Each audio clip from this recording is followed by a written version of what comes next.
If you don't want to end up in a nursing home, you need to find a job. That's exactly what my son told me. He said it with such chilling nonchalance, without even blinking. I looked at him and smiled, but it wasn't a happy smile. It was the kind of smile you wear right before you die inside, or before you are reborn in absolute fury. I got up slowly, without a single word. I went to my small room, took my 22-inch blue suitcase, the same one I'd used when I first moved out of the house where I'd raised this man, and started packing the few things I had left: clothes, a couple of books, an album of old photos, and a letter. 1 hour later, the silence was shattered by the deep roar of a powerful engine.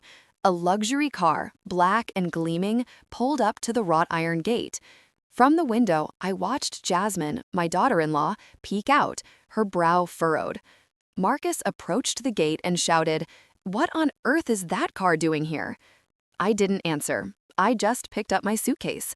I closed the door to the little nook I called home and walked out, head held high.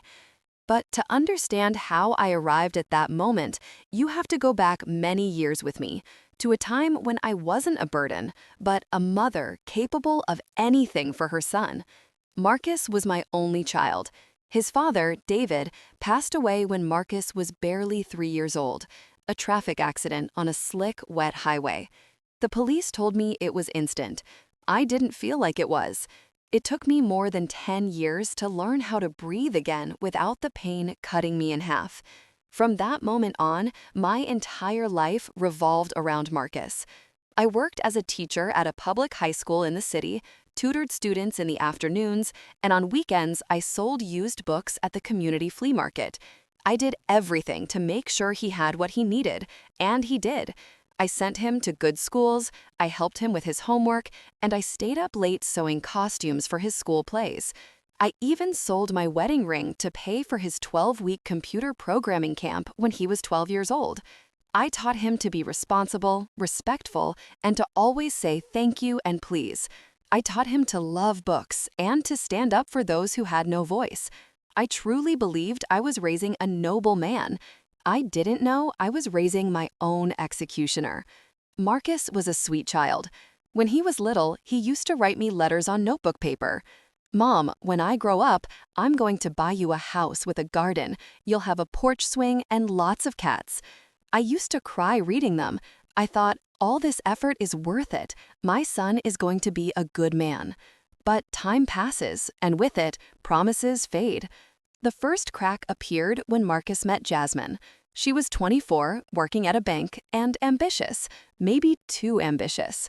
He brought her home one Sunday to introduce her to me. I remember that day like it was yesterday. "Mom, this is Jasmine," he said with a proud smile, "my girlfriend." She looked me up and down. She was wearing massive dark sunglasses, as if she were walking a red carpet. "Hi," she said, without smiling. "Pleasure to meet you." Her handshake was as cold as her stare. That day, I knew something was about to change. And it did. After they got married, Marcus started visiting less. He no longer came for Sunday dinners. He always said he had too much work. When he did call, it was for practical things. "Do you still have my birth certificate?" Or, "Where did you store my high school papers?" One day, I was offered early retirement. My health was fragile, and I felt it was time to rest. I told him the news with excitement. Marcus barely looked up from his phone. "Well, I mean, if you feel good about it." There was no congratulations or thank you for everything, just indifference. But the worst was yet to come. When Amara was born, I knew she would be my last refuge. My granddaughter was a ray of sunshine in so much shadow. At first, Jasmine didn't want me watching her. "I prefer someone young," she'd say. Besides, Eleanor isn't used to modern babies. Modern babies, as if they were appliances. But eventually, they let me watch her some afternoons. Those were the best moments of my week. I told her stories, we played hide and seek, and I taught her how to write her name in cursive. "Grandma, why do you live in such a tiny room?" she asked me once. "Because it's just right, sweetheart. I don't want to bother anyone." "But you're not bothering anyone. I love being with you." That phrase etched itself into my soul.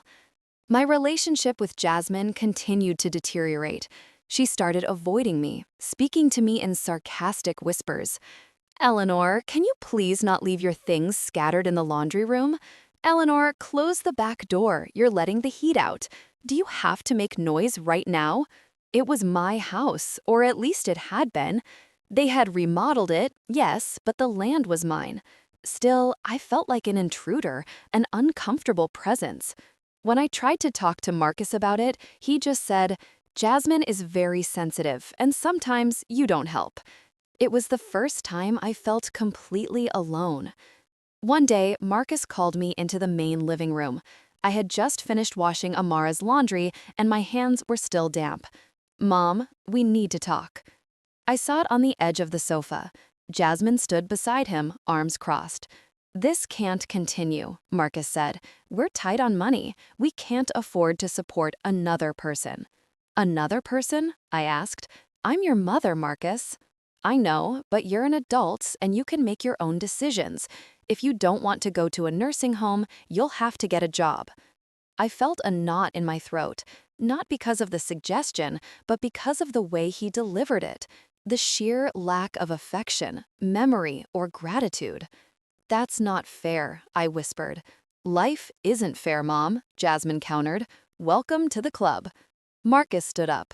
We've talked it over. Take your time, but we can't go on like this. I stayed there, listening to the wall clock. Tick-tock, tick-tock. And I knew something inside me had finally broken. What they didn't know was that I wasn't as alone as they thought. Months ago, I had received a letter that changed my life. It was from Isaiah, a love from my youth whom I had never forgotten. He found me through an old friend. He wrote to me gently, asking if I ever thought of him. And yes, I thought of him more than I should.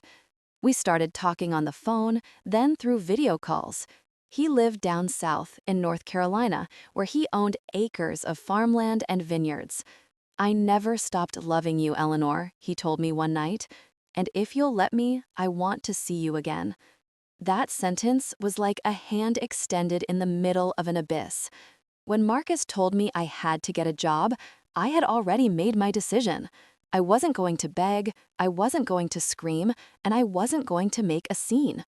I just smiled. I went to my room, opened my suitcase, packed my things, and looked in the mirror. I had wrinkles, yes, and my hair was more salt than pepper. But I also had something I had lost years ago: courage. And then it happened. The roar of the car, the steps of Marcus and Jasmine approaching the window, the horn blast. Beep. A tense silence. A quick glance from Amara, who had run in from the kitchen. Grandma, is that car here for you? I knelt, hugged her tight, and whispered in her ear, never let them tell you what you're worth, not even your own blood. I stood up and walked toward the front door. I approached the gate without looking back. Marcus stood there with a frown. Jasmine had her arms crossed, her lips pursed as if she'd bitten a lemon. Amara watched me from the hallway with her big, honey-colored eyes. I didn't say a word. I didn't have to. They didn't deserve my words. I pushed open the iron gate and felt the cool wind hit my face. The car was there. A gleaming black Mercedes-Benz S-Class, polished like the night, its engine still running, as if it knew I wouldn't change my mind. The rear door opened, and there he was, Isaiah. Good afternoon, Eleanor, he said, stepping out with elegant ease. I've been waiting for you. I saw Jasmine scowl even deeper, as if she couldn't comprehend what was happening. Marcus took a step forward. Who is this guy? He asked, raising his voice. Isaiah offered me his hand. I took it. Isaiah Reynolds, he replied, without looking at my son. I'm a friend of your mother's, and I'm here to pick her up. She has nothing left to do here. The word mother seemed to hit Marcus like a slap. He blinked, trying to process what he was seeing, and then he spoke to me. What are you doing? You're leaving with a stranger? Just like that? I looked at him, and for the first time, I spoke. I'm not leaving with a stranger. I'm leaving with someone who sees me, who listens to me, who values me. Something you stopped doing a long time ago. Jasmine let out a sarcastic laugh. My goodness, this is like a soap opera. Running off with some rich old man now? Seriously? Isaiah smiled politely, but his eyes held an icy firmness. Ma'am, you started the soap opera when you decided to treat this woman like she was trash. Today is just the end of the first act. Get ready for what's coming next. He helped me into the car. I closed the door, and from the window, I saw Amara running toward the gate. Grandma, wait! Isaiah stopped the car before pulling away. I rolled down the window. Amara reached into her pocket and handed me a folded piece of paper. It's a drawing for you. I took the paper, hugged her, and whispered, Never change, my love. You're the one with the good heart. The car pulled away, and I didn't look back. The first few miles were silent. I watched the streets that had seen me haul grocery bags, enter through the back door as if I were staff, and swallow insults for not bringing in income. Every tree, every post was a witness to my silence, and now they would also be witnesses to my departure. Isaiah drove smoothly, as if he had all the time in the world. Are you all right? He asked, without taking his eyes off the road. I nodded, though I didn't know if it was true. I don't know if I'm all right, but I'm awake, and that's a miracle. He smiled. He took my hand gently. Do you want to go straight home, or do you want to stop somewhere first? Do you have time? I have a lifetime. I laughed. After so much time, I laughed for real, and that's when I knew it. I was no longer the woman who walked with her head bowed. I was someone else, or rather, I was starting to become who I was before the fear took over.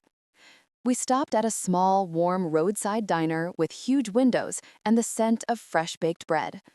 We sat by the window. Isaiah ordered 2 coffees and some pastries.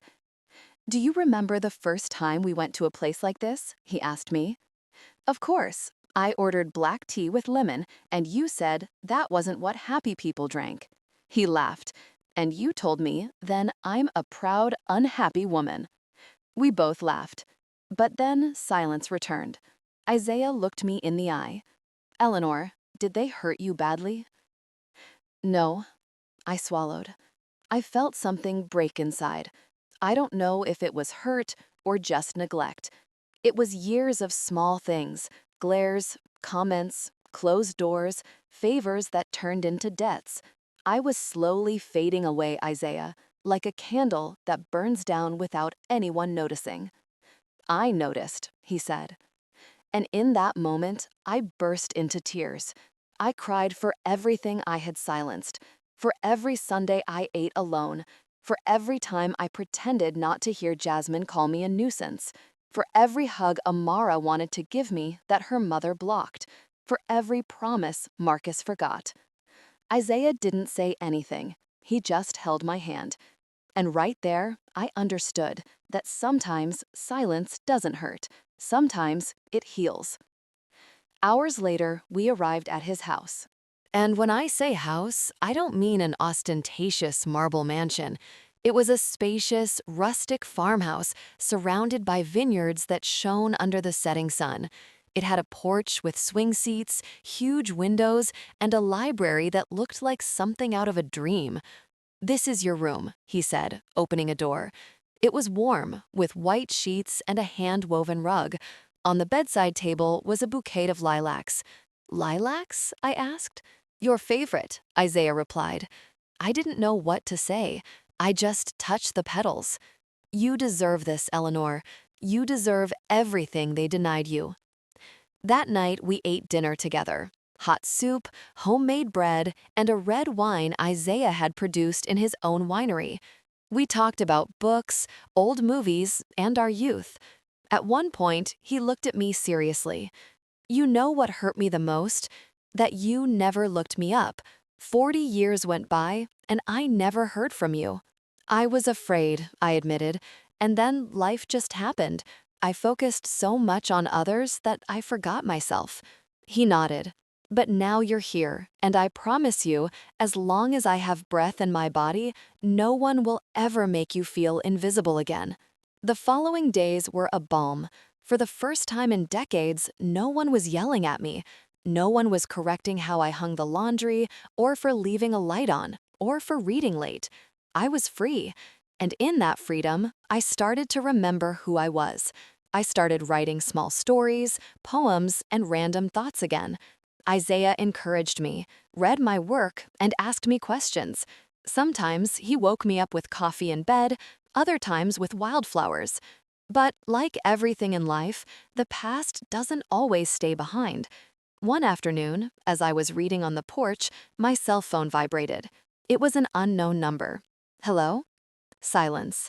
Then a voice I recognized instantly. Mom, it's Marcus. I froze. What do you want? Can we please talk? I don't know if I have anything to say to you. Please, it's important. I sighed. Something in his tone unsettled me. It wasn't arrogant. It sounded vulnerable. Tell me. Jasmine left me. She said she couldn't handle this mess, said I wasn't man enough, and she took off. She left me with the house and Amara. I had to sit down. The world seemed to be spinning backward. And what does that have to do with me? I don't know what to do. Amara cries all day. She asks about you. I can't handle all of this. I feel lost. There was a long pause. I could hear him breathing. I need you, Mom. I remained silent. I had waited years for that phrase. But now it didn't hurt. It was just a rusty chain trying to latch onto me again. And then I said, I needed you too, Marcus, for years, and you weren't there. I know, I messed up. I was an idiot. Don't tell me, show me, because if you want me to come back, it won't be to that little room, and it won't be to your contempt. Marcus sobbed. I hadn't heard him cry since he was 6 years old. Can I come see you? I thought for a moment and said what I never thought I would say. Yes, but don't come alone. Who do you want me to bring? Bring Amara. She has every right to see me. Yours, you'll have to earn. The morning sun illuminated the vineyards, but my heart was torn between calm and anxiety. I had agreed to see Marcus, not because I trusted him, but because my granddaughter, Amara, deserved to know I hadn't abandoned her.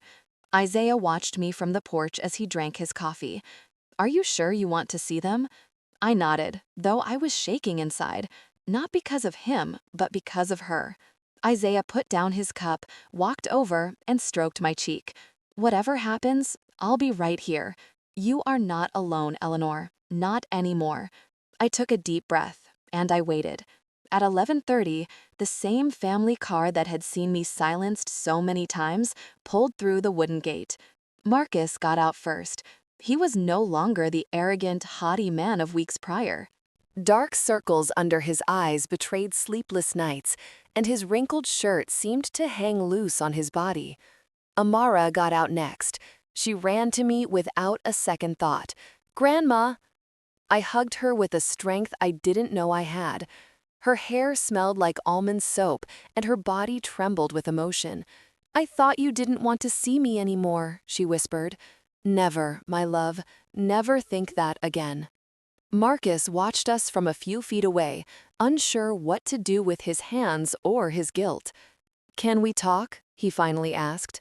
I looked him straight in the eye. 10 minutes, that's all. We sat on the porch. Isaiah discreetly took Amara inside and offered her juice and cookies. Through the window, I saw her telling him something, moving her hands like wings. My granddaughter was happy, and that gave me strength. Marcus sat across from me. He fidgeted uncomfortably, as if the seat were burning him. "I don't know where to start," he said. "Then don't start. Just be clear." He swallowed. "You're right about everything. I failed you. I allowed things I never should have allowed. I let Jazz humiliate you, make you feel like a burden, and I ignored it. I focused on my job, my daughter, and I pushed you aside. No, you shoved me aside. There's a difference." He lowered his gaze. He looked defeated. I know I have no excuses, but I'm here because I'm alone and because I only now understand what you did for me for years. And you only just realized that? Yes, when I saw myself washing dishes, cooking, finding clothes for Amara, taking her to school, and enduring her crying, I understood. I understood that you did all of that, and I never appreciated it. Silence. I'm sorry, Mom. I kept looking at him. He was my son, the one who called me his queen when he had a fever and I read him stories. And at the same time, he was the man who allowed his wife to treat me worse than a maid. Both truths coexisted, and they hurt. I don't know if I can forgive you, but I can listen to you. That's a start. We spent the afternoon in the garden. Amara played with Isaiah, who was teaching her how to plant a small vine. They laughed as if they had known each other their whole lives. Marcus watched me in silence. He loves you, doesn't he? Much more than you ever allowed yourself to. And you love him? I'm rediscovering him, but yes, I do. Marcus nodded. His pride seemed to dissolve with every word. I don't know if I have the right to ask this, but could you keep Amara for a few days? I got a temporary job in another city for a few weeks, Seattle, Washington. I have no one to leave her with, and she wants to stay with you. I turned toward my granddaughter. Her eyes were sparkling with hope. Can I, Grandma? Can I stay with you and Isaiah? Isaiah appeared then, as if the scene had summoned him. It would be an honor, but only if your grandma agrees. I sighed. All right, but under my rules. No surprise visits, no meddling. Marcus nodded immediately. Thank you, truly. Before leaving, he turned one last time. I know I have a lot to prove. I just want you to know I'm willing to undo the damage. I watched him get into the car and drive away down the dirt road. A part of me felt relief, another nostalgia, but none of me felt guilt. The days with Amara were a balm. We ate breakfast together, walked through the vineyards, and baked cookies. Isaiah became her silent hero. He told her stories, listened patiently, and taught her how to recognize stars at night. One afternoon, as Amara was drawing on the porch, Isaiah hugged me from behind. I never imagined having this, he whispered. Having what? Peace, family, real life. I turned to look at him. His eyes were moist. Thank you, Eleanor, for coming back to me. I didn't come back. I found myself again, and you were there. But calm, as always, comes at a price. One night, as we were having dinner, Amara got a message on her tablet. It's my mom, she said, without looking up. She wants to know if I'm okay, and she told me something weird. What? She said Dad is seeing a girl, that he now has someone to leave me with, and that maybe he won't need me anymore soon. Isaiah and I exchanged glances. How do you feel about that? I asked her. Sad, but I don't want to go back. I'm happy here. I hugged her. You will always have a place here, my love. Always. But something sparked in me. Jasmine, that woman couldn't let go of control, not even from a distance. And if Marcus was starting to rebuild his life, who was to say he wouldn't repeat his mistakes? That night, I sat down at Isaiah's desk, took paper and pen, and wrote a letter. Dear Eleanor, for years you allowed others to decide your worth, to label you, to hide you. But you are not a shadow. You are a light, and even if it sometimes flickers, the light always returns. Never forget who you are. You are starting a new life, and this time, you are not alone. I folded the paper and put it in a small box next to a photo of Amara and me. That would be my reminder, my anchor. 2 days later, Marcus returned. He was smiling and holding a bouquet of flowers, but something in his eyes alerted me. I have news, he said. Good news. I was offered a permanent, well-paying, stable position, but it requires me to move to Denver, Colorado. He looked down. He hesitated. She can come with me, or, if you want, you could come too. The proposal hit me like a slap. Are you asking me to leave my life, my home, to come live under your wing again? not under my wing, as a family, together. You can help me with Amara. You can have your own space. It wouldn't be like before. I looked at him for a long time, and then I knew he hadn't completely changed. He still thought I existed to serve, to fill voids, to put out fires he couldn't handle. I stood up. Thank you for the offer, but no. And Amara? She can decide. But I won't dim my light again. That night, as I prepared dinner for Amara, I sat next to her. Your dad wants to move and take you with him. And you? I'm staying, because this is my life now, but you get to decide. Amara cried. She hugged me tightly. I want to stay with you. Are you sure? Yes. I feel loved here. Over there, I feel forgotten. Isaiah appeared at that moment, bringing freshly baked bread. Is there room for one more? Amara smiled. And for the first time, I knew we were okay, that we had broken the cycle. The morning began with the chirping of birds and the scent of coffee that Isaiah was brewing. Amara was still asleep in the room we had decorated together, full of soft colors and storybooks. It felt like a dream to build this refuge, this home where love wasn't a debt, but a choice. But dreams, I knew well, could be fragile. Isaiah approached me with 2 cups in his hand and an expression that made me frown. This came for you, he said, handing me a beige envelope with no return address. I took it cautiously. It wasn't unusual for a neighboring winery to send invitations to events, but when I opened it, I realized it wasn't that. It was a formal letter, cold and precise. This serves to inform you that Miss Jasmine Holloway has initiated legal action for full custody of the minor child Amara Hayes, alleging improper retention, emotional manipulation, and an unfit environment for child development.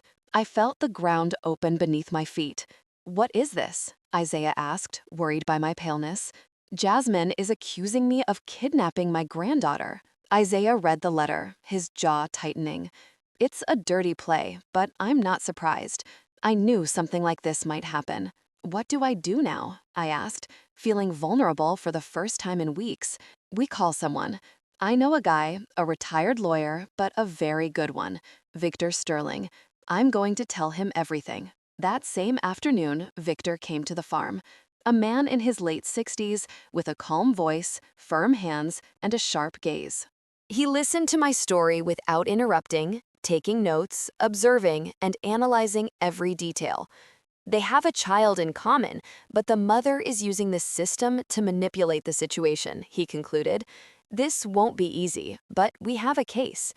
Can she take Amara away from me? I asked, my voice cracking. Victor took a deep breath. Only if Amara wants to go with her, or if she can prove you're unfit. But from what I see, there is nothing here that indicates danger. On the contrary, Jasmine can lie. She's done it before. And we're going to tell the truth and prove it. I felt supported. For the first time, someone was talking to me about justice, not resignation. That night, the 3 of us ate dinner together. Amara noticed something different in the air. Did something happen? She asked, stirring her noodles with her fork. I looked her in the eyes. I didn't want to lie to her, but I didn't want to burden her with worries that weren't hers. Your mom wants to see you, and she's a little upset because you didn't go back with her. Amara looked down.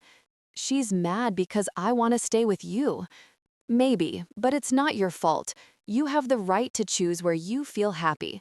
She got up, hugged me tight, and whispered, I don't want them to take me away from here. And my heart broke. Isaiah took her to bed. When he came back, he found me on the porch, smoking a cigarette after years of quitting. I don't want to lose everything again, I told him. You won't lose anything. Now you have someone who supports you, and you are not alone, Eleanor. This time, we're going to fight together. He was right. The following days were a whirlwind of hearings, social worker visits, and psychological interviews. Amara responded with unexpected maturity. She firmly stated that she felt cared for, loved, and respected in our home, and that in her previous house, no one listened to her, and her mother was always absent or in a bad mood. The psychologist wrote a clear report. The minor expresses a strong emotional bond with her grandmother Eleanor Hayes, with whom she reports feeling protected, understood, and happy. No emotional manipulation was detected. It is recommended to preserve the stability of the current environment. When Victor read it to me, I couldn't help but cry. It was the first time a legal document had stated something I already knew. Amara wasn't being held. She was safe. Days later, we were called to the courthouse. Jasmine arrived impeccably dressed with her lawyer and her mask of a dethroned queen. I arrived with Victor and Isaiah, my heart racing. Amara did not attend, per the judge's recommendation. The judge read the reports and listened to the lawyers. The tension was palpable. Miss Jasmine Holloway, he finally said, we find no grounds to revoke the temporary custody granted to Miss Eleanor Hayes as a provisional caregiver. The minor has clearly expressed her wishes. Therefore, custody will remain as is and scheduled supervised visits will be established for you. Jasmine gritted her teeth. Her lawyer put a hand on her arm to calm her. This isn't over, she told me on her way out. You don't know what I'm capable of. I looked at her with a peace she couldn't understand. Yes, I do. That's why I'm not afraid of you. That night, we had a special dinner. Isaiah cooked his famous meatloaf. Amara made an improvised cake with frosting and cookies. We laughed as if we had defeated a dragon. In a way, we had. After tucking Amara in, Isaiah and I sat on the porch. You were a lioness today, he said. I felt alive today for the first time in a long time. He took my hand and kissed my fingers. I love you, Eleanor, just as you are, and I want everything with you. I looked at him, my chest filled with something new. Not gratitude or dependence, but love, free and chosen. I never thought love could feel like this after so many years, after so many wounds. With Isaiah, it wasn't just companionship. It was freedom. It was knowing that someone looked at me and truly saw me. For weeks, we lived in a tense calm. Jasmine's threats seemed to have evaporated after losing in court, but deep down, I knew she hadn't given up. That woman didn't know defeat. She only knew how to hide and attack again. And that attack didn't take long. It started with small signs. One day, the principal of Amara's school called me. Miss Hayes, she said in a worried tone, we received a request for a change of legal guardian. It says you are no longer authorized to pick up Amara. The request came signed by Jasmine Holloway, but it has no judicial backing. Of course, we won't allow it, but I'm notifying you because this is serious. I hung up, my hands shaking. I sat on the edge of the bed with a sense of absolute vulnerability. Isaiah, seeing me, knelt in front of me. Her again? I nodded. She's trying to slowly remove me from Amara's life, from the background. She won't succeed, but we'll have to be alert. That night, I spoke with Victor. He confirmed my suspicions. Jasmine was appealing the ruling, but not just that. She had made false claims of psychological abuse and social isolation. The most serious part? She had hired a private investigator to follow me. There were photos, videos, even screenshots of my social media. This is no longer just a legal issue, Victor said. It's a personal attack. She wants to destroy you. And can I do something? Yes, we can counterattack, but we have to go all in. I sighed. I looked out the window. Amara was playing with Isaiah in the garden, blowing bubbles. Her laughter was so pure that it hurt to imagine it being extinguished by her mother's shadow. Then we'll fight, I said, for her and for me. Victor nodded, and this time, we're going to expose her. The following days were a whirlwind. We gathered evidence of everything: calls, audio recordings, messages. Jasmine had threatened to kick me out if necessary. She had yelled at Amara on the phone, calling her ungrateful. She'd even lied about her job, declaring false income to avoid sharing maintenance costs. Victor prepared a complaint for defamation, judicial harassment, and emotional distress. But just when we felt we were in control, something happened that chilled me to the bone. One evening, Amara didn't come home from school. Her teacher confirmed her mother had picked her up because it was her visitation day. But that visit was not authorized. I panicked. I called the school, Victor, Isaiah. No one knew anything. I dialed Jasmine's number, switched off. It was 3 hours of hell until I received a message. Amara is fine. She just needed to be with her mother. I'll let you know when I bring her back. It didn't say where they were or when she would return. Just that. Isaiah held me tight while I trembled like a leaf. We called the police and filed a report. I didn't sleep that night. I just cried. I felt my soul being torn from my body. The next morning, Jasmine showed up at the farm, Amara by the hand.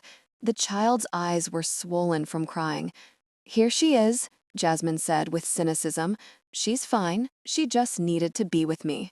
"You're not her mother, Eleanor. You can't forbid me from seeing her." "You didn't have permission. That was kidnapping."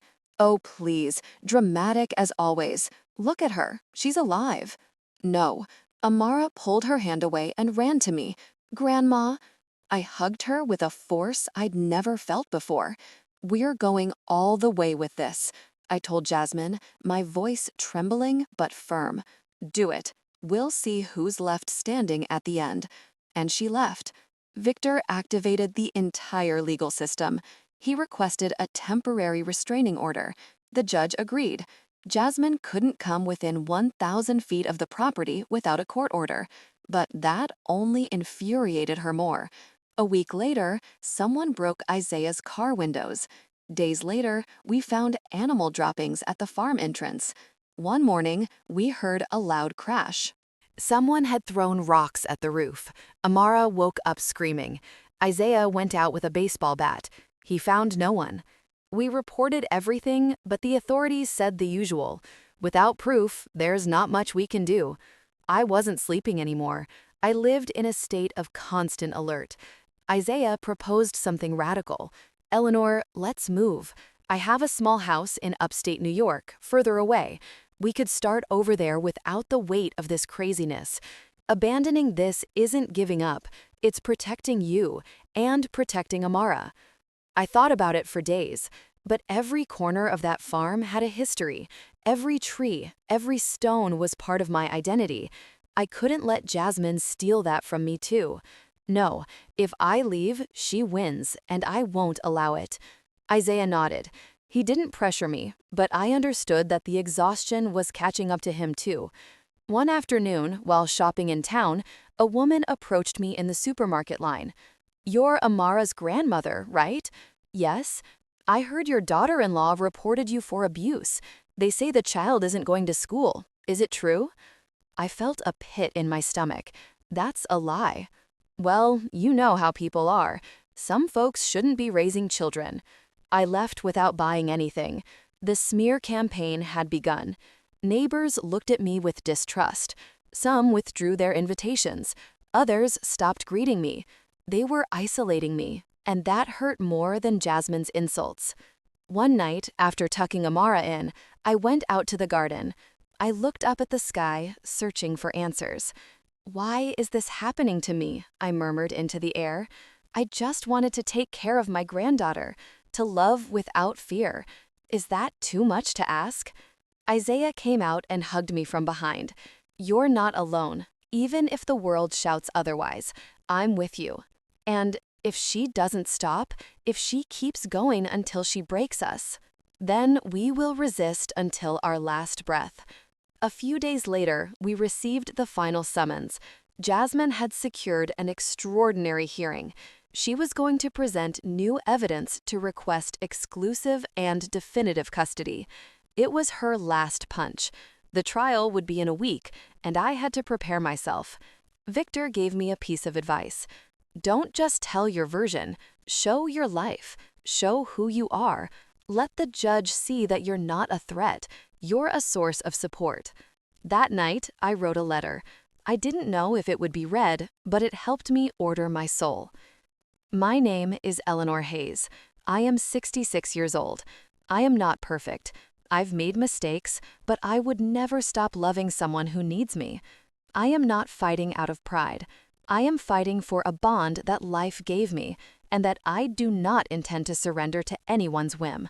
I put the letter in my purse and decided it would be my shield. Amara, upon hearing about the trial, was scared. I'm going to have to leave. No, my love, this time we're going to win. And if we don't, I looked at her, my soul breaking. Then we'll go together, wherever it is, but together. She smiled. She hugged me. You're my home, Grandma. And that sentence was worth more than 1,000 court orders.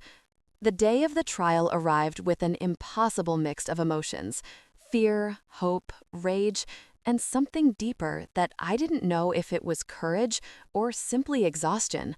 I dressed soberly, carefully combed my hair, and before leaving, I hugged Amara tightly. I love you, Grandma, she said, looking at me with those big eyes. I love you more, my queen. No matter what happens, nothing is going to separate us. You know that, right? She nodded with silent tears. Isaiah led me by the hand to the car. Victor was waiting for us at the courthouse door. Today, we won't just be defending you, he said. We're going to show who Jasmine really is.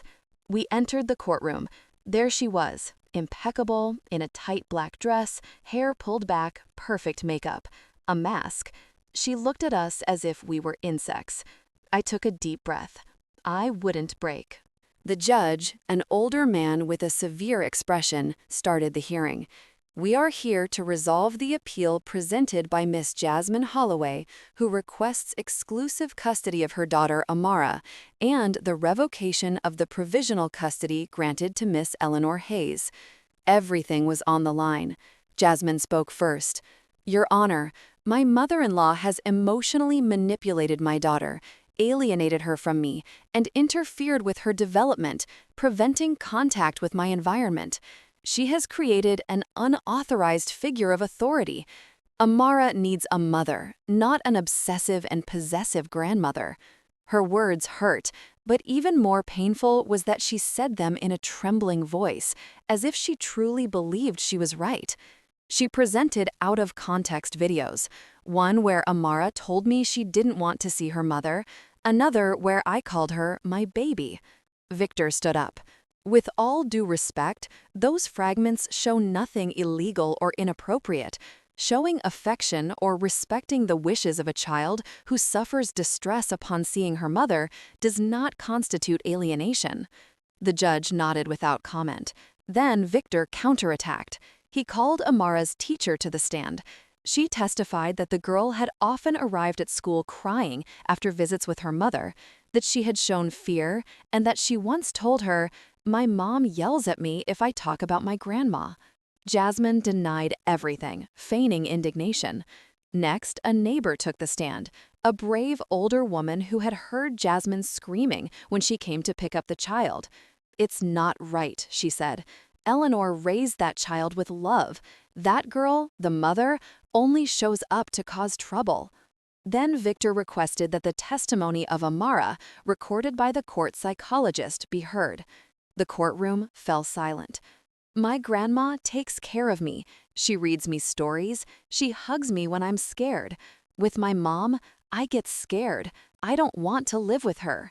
The words were soft, but the impact was brutal. Jasmine turned pale. Victor concluded powerfully.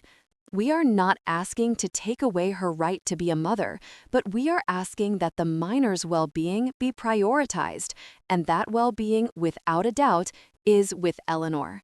Finally, the judge allowed me to speak. I stood up with the letter in my hand.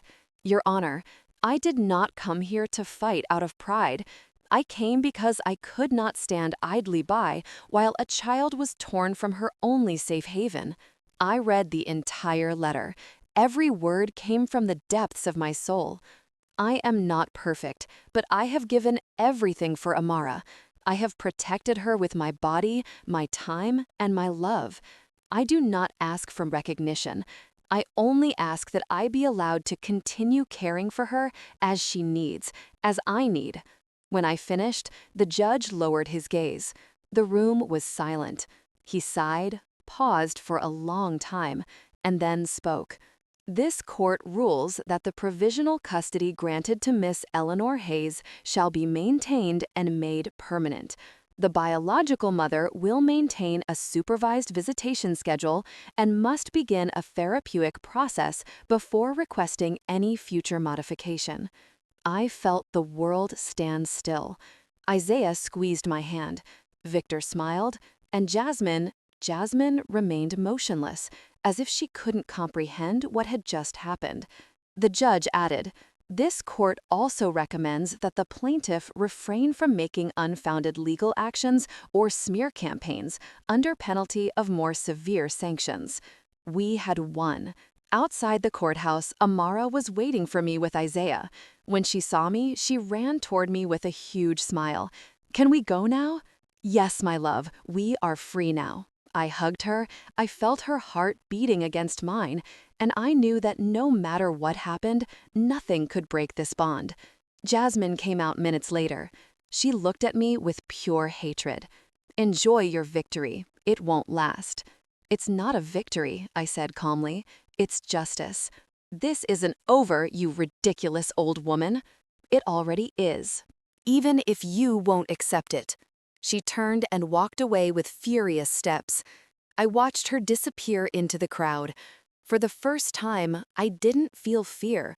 I felt pity, because she had lost everything out of pride and didn't know how to love. The following days were a tense calm.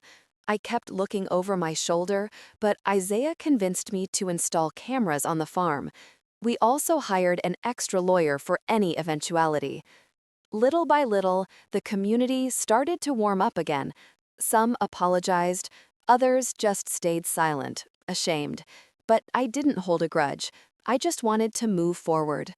Amara returned to her classes happily. She started drawing again, singing, and playing without fear. I started smiling again, too. Isaiah and I shared long afternoons in the garden. We talked about life, the future, and the love that had arrived when we least expected it. One afternoon, as we watched the sunset, he took my hand. "I love you, Eleanor. And I love you. Will you marry me?" I looked at him incredulous. "Are you crazy?" "Yes, for you." We laughed and cried. I said yes. The wedding was intimate. Just a few friends, Victor, and of course Amara, who carried the rings and cried with emotion. I never imagined wearing white again, but I did it not for tradition, but as a symbol of rebirth. Inside me, there were no longer any ruins, only seeds of something new. A few months later, a black van stopped in front of the farm. Amara and I were planting flowers. Isaiah was reading the paper under the porch. A man in a suit got out of the vehicle. "Miss Eleanor Hayes?" "Yes. I'm from Horizon Publishing. We have a proposal for you. The judge shared your letter with us in a legal forum. It moved us deeply. We would like to publish it, and, if you are willing, accompany it with your complete story." I was speechless. My story? Yes, we believe many women need to read it, to see that they can resist, that they are not alone. Amara squeezed my hand. Isaiah approached, smiling. "What are you going to tell him?" "Yes," I said, "because I'm no longer afraid to tell people who I am." I accepted the publishing proposal without knowing exactly what I was getting into. I had never written anything longer than a grocery list, but when I sat down in front of the blank notebook, the words began to flow as if they had been waiting for years for their turn to breathe. The first sentence I wrote was, "My name is Eleanor Hayes. They told me I was old, that I was a nuisance, that I should be quiet, but one day I decided to stand up." For weeks, I dedicated every morning to writing, remembering, crying, and healing. The pain turned into paragraphs, the rage into chapters, and the loneliness into a voice. Victor helped me organize the facts. Isaiah corrected my spelling errors with infinite patience. Amara sometimes sat beside me and said, "Are you telling the part where you saved me, Grandma?" "Yes, my love, but I'm also telling how you saved me." The book was published 6 months later, with a title that left no room for doubt. If you don't want to end up in a nursing home, get up. The cover showed a silhouette of a woman with a suitcase in her hand, standing in front of an open gate. I didn't expect it to sell much. I thought a few women in some community library would read it. But the unexpected happened. It went viral. Social media was flooded with quotes from the book. Women of all ages began sharing their stories. Some wrote me letters. Others sent me audio messages in tears. One even drove from another state just to give me a hug. "Your story made me go back home," she told me. "It made me apologize to my mother. It made me understand everything I didn't want to see." I couldn't believe it. One day, a television host called me to invite me to an interview show. "We want you to come and tell your story live. It's inspiring. You're changing lives." I hesitated. I didn't like exposure. But Victor insisted. "You have to go, Eleanor. Not for yourself, but for all those who are still silent." I went, entering the studio trembling. The lights, the cameras, the microphones, everything seemed overwhelming. But when the host greeted me warmly, something in me calmed down. "Eleanor," she said, "thousands of women are watching this. What would you tell those who are living what you went through?" I thought for a few seconds and then replied, "Don't believe that you are alone. Don't listen to anyone who tells you it's too late, that you're worthless, because there is always a day to start over. Even if you are 60, 70, or 80 years old, it is never too late to stand up." The applause was immediate, and it wasn't for me. It was for all of them. After the program, life changed. I was invited to give talks at community centers, interviewed on radio shows, and even a university asked me to speak at a conference on senior citizens' rights. But I was still the same woman. I still got up early to make breakfast for Amara. I still cleaned my garden, watered the plants, and still sat with Isaiah to watch the sunset. One day, as we were having coffee on the porch, he looked at me and said, "Do you realize what you've done? You turned humiliation into dignity and sadness into strength. Not everyone can do that, Eleanor." "I only did what any mother or grandmother would do," I replied. "Defend those they love." "Yes, but you also defended yourself, and that is the hardest part." Jasmine kept her distance. She carried out the supervised visits with coolness and detachment. Little by little, Amara started talking to her without fear. I never spoke ill of her mother, never, because I understood a profound truth. You don't win by hating, you win by loving with greater strength. One day, Amara asked me, "Did you forgive her, Grandma?" I was silent for a moment. I don't know if I forgave her, but I no longer hate her. That's enough, isn't it? It's more than enough. Years later, the book was adapted into a play. I was invited to the premiere. The curtain opened, and I saw an actress with white hair playing me with the same suitcase in her hand, with the same tremor in her voice. Hearing my own words in another body made me cry. Isaiah squeezed my hand.